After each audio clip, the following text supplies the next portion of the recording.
Okay, let's look at sorry, this is shaking up pretty good. I want to take a quick look at how monetary policy or managing a nation's money supply has impacts or implications for changes in the interest rate. I'm sorry, the exchange rate. So this section we're going to look at monetary policy, all right, and exchange rates, all right. So exchange rates. And I haven't done so yet, but you all are going to have to forgive my handwriting. From what I gather, either some people like it and most people can't read it. So I apologize. It's just a lot harder than writing on a whiteboard where I can print. Writing on Notepad, I end up writing anyhow. So let's go ahead and figure out, well, how are we actually going to put these two together? So we want to combine the money market and the market for forex or foreign exchange. So let's put these on two separate graphs. So we've got, let's put here, let's call this the money supply. So this will be MS here. And this is real money holdings. All right, so this is MS. Let's put it over P. And this is the interest rate. And here is the, like we called it, L of R comma Y. It's the demand for money. And wherever these two intersect, we just proved in the last video that that is the equilibrium interest rate. And let's go back a couple of, let's go back a chapter. And let me see if I can find the picture that we're looking at. I think it's chapter 14.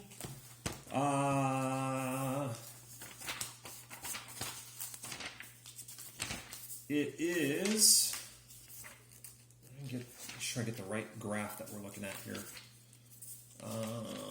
Yeah, so chapter 14, this is the graph that we're going to be after. So this is our, let's see, let me see if I can reproduce it here next to the money market. This is the equilibrium exchange rate. So this is this is dollars per euro. And this is the return on dollar deposits, R. So R dollars there. And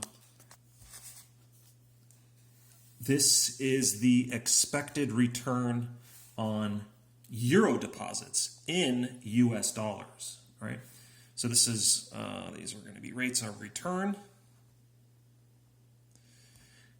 This is R dollars, and this is R euros as a function of dollars. Let's call it, let's symbolize it that way. And where these two intersect, that gave us E star. Okay, the exchange rate, equilibrium. So what you can do is you can see we've got one R here that's in dollars, because this is technically the return in dollars because it is the US money market. So this is actually R dollars.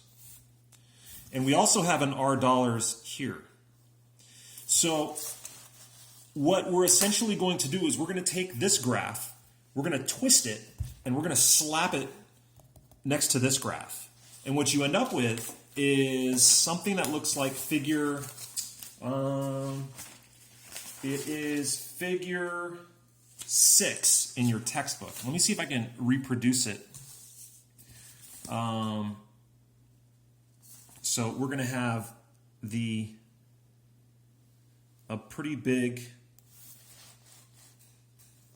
axis there, and then we're going to split it along this way, okay?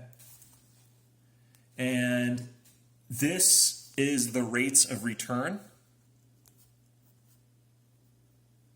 So this axis here is it's the same as this one over here. So we're going to have the return to euros in dollars, okay, on that curve there. So that's the expected return. So I guess I should put a little E here for expected return to euro deposits in dollars. And we've got exchange rates here, and this is dollars to euros. All right. This is 0. And then here, this is the U.S. money supply. So this is MS over P. And we're going to have to, essentially we're taking that, we're going to take this graph and flip it, and it's going to go this way. And this is the liquidity demand, or the demand for money, L of R, comma, Y. And depending on where the money supply is, so let's say the money supply is here.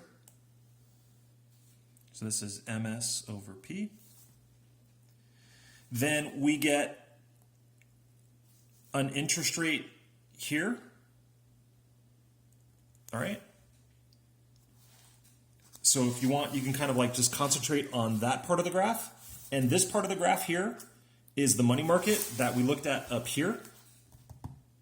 And this part of the graph here, let me see if I can, this way, is just this graph stuck right over here. So we didn't flip this graph, we flipped the money supply graph there. So depending on what the return to dollars is, our dollars, okay, then that is going to give us what the exchange rate in equilibrium is going to be, which is over here, E star. Okay? So that's how we're going to link equilibrium exchange rates there as a function of the return to dollar deposits, but the return to dollar deposits is a function of the money supply here, MS over P. All right. So this is our initial equilibrium in the forex market as a function of money supplies. Okay. So let's look at what we would expect to happen if there is a increase in the money supply. So what happens to this equilibrium if the money supply, the real money supply, were to increase? So like, let's say that's an open market purchase, like an open market operation where the money supply is increased. So that's going to push the money supply over to the right. Okay. So we're going to get, let's say the money supply goes down this way. So this will be MS over P, but this will be MS1 and this will be MS2. Now, we have to make the assumption that the price level moves very slowly. So this is like a short run thing. Remember, prices are sort of sticky. They don't immediately change. So once we increase the money supply, all right, that's going to put pressure on the return to dollar deposits to fall. Okay? So we're going to have a decrease in interest rates to here. So this was R1. This is going to be R2. Okay? Now, that ends up putting pressure on the equilibrium exchange rate to go from 1 to 2. So what we get is if the money supply were to increase, we would end up having the exchange rate also increasing, which means there's going to be a depreciation of the dollar against the euro. Okay? So what's the economics behind all that? Well, again, you get the money supply increasing. So let's take one graph at a time. Look at it this way. The money supply increased, okay? And that put pressure on the return to money market, the US dollars to fall. The money market changed here. All right? There was a greater supply of money than what was demanded at this interest rate. Because of an auction mechanism, you've got, like I said, we got the surplus of money. People are going to take that extra money. They're going to put it into bonds. The price of bonds goes up, which means the return falls. And that's exactly what we have here. The return is going to fall until equilibrium is restored here, okay? So money supply increases, return to dollar deposits falls, or the return to the U.S. money market falls, okay? Now let's switch gears and look at the forex market. Again, we've got to look at the parity condition. Don't forget, our parity condition was that return to euro deposits or return to dollars is equal to the return to euros minus the rate of depreciation, or plus the rate of depreciation if we're looking at it the other way around for dollars, okay?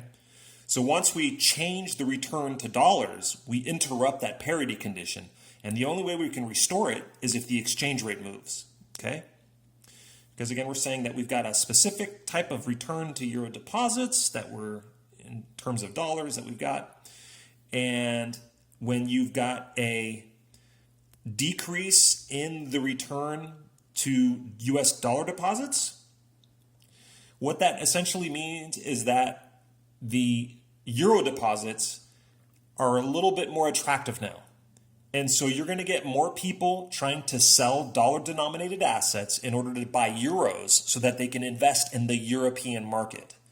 So as they sell their dollar-denominated assets, okay, there's going to be an increase in the supply of dollars on the forex market and an increase in the demand for euros. And the only way you're going to clear that market is if the exchange rate rises. As you can see here, the exchange rate is in terms of dollars divided by euros. So for this ratio to rise, it has to be the case that the numerator has to increase for a given denominator, or for a given numerator, the denominator has to decrease. But both of those statements say that it's going to take a lot more dollars now to buy the same amount of euros than it did before. Okay, and we've got it written on that. Illustrated on that graph there. Okay, so. Let me stop the video there. My cell phone battery is about to die. And the next thing we're going to do, so this is the short run. Let's look and see. The next thing we're going to talk about is the money, price level, and exchange rate in the long run. Now, in the long run, what you're going to get is prices can all of a sudden now adjust in the long run. But the short run, you have to make the distinction that prices are fixed. They don't move. And that's kind of the definition of the short run. Prices are fixed, right? Because there's stickiness here. Okay, let me end the video there, and then we'll go on to the next section in the next one.